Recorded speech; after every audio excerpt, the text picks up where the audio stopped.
You've probably heard this before.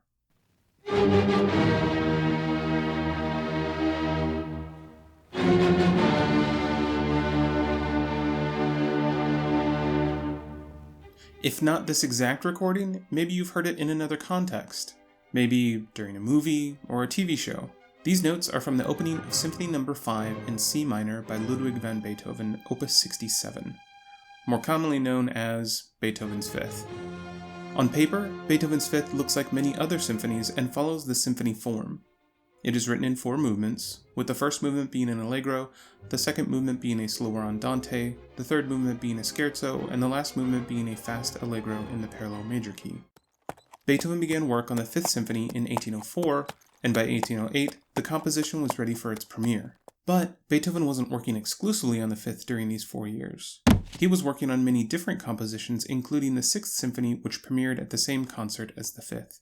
The Fifth Symphony was premiered in Vienna, Austria at the Theater an der Wein on December 22, 1808. The concert was entirely made up of Beethoven premieres and lasted over 4 hours. Thankfully, there was an intermission. Given that it was the dead of winter, the theater was extremely cold. The musicians had only one chance to rehearse before the concert, and by some accounts they struggled through the music. At one point in the last piece, Beethoven had to stop the performance and start again. Although the premiere of the Fifth Symphony happened under adverse conditions, the premiere was not the starting point for its popularity.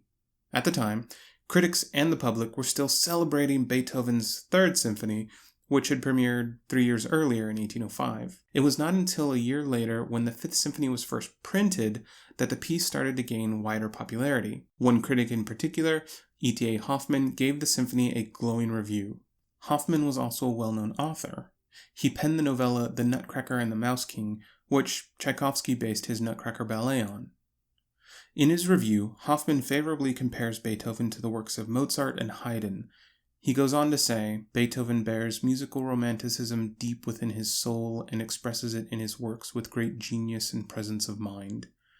The reviewer has never felt this in a more lively way than with the present symphony, which, in a climax that builds steadily until the end, reveals this romanticism of Beethoven more than any other work of his, and sweeps the listener irresistibly into the wonderful spirit kingdom of the infinite. Such an ecstatic review from a well-known critic undoubtedly had an impact on the popularity of Beethoven's Fifth. Another reason for the popularity of the Fifth Symphony was when Beethoven wrote the symphony and how the public viewed composers at the time. 7 years earlier, in 1801, Beethoven publicly acknowledged his growing deafness.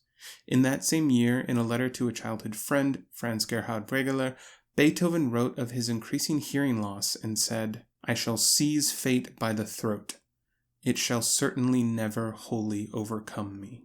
At the time, it was thought that you could better understand a piece of music by understanding the composer. So, people would look at the lives of composers and draw conclusions about how their lives impacted their music.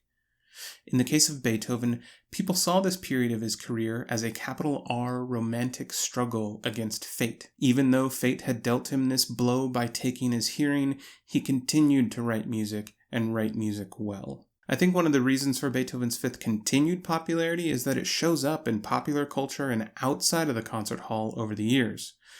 For example, during World War II, V for Victory was a popular slogan of the Allies. The Morse code signal for the letter V was 3 dots and a dash, which coincidentally sounds like the opening rhythm of the Fifth Symphony. In fact, when the BBC would broadcast to Europe during World War II, they would often open the broadcast with the Morse code V played on drums. I think the popularity of Beethoven's Fifth begins with it being a great piece of music. All of these other factors, like the piece being a metaphor for Beethoven's struggle with his deafness, or the piece showing up in popular culture, only increase the mysticism and appeal for listeners and performers over the years. Thank you for watching. Much like Beethoven dedicated his works to his patrons, I dedicate all of my videos to my patrons on Patreon, because without them, these videos simply would not happen. If you would like to become a patron and get some awesome perks in the process, check out the Patreon link below.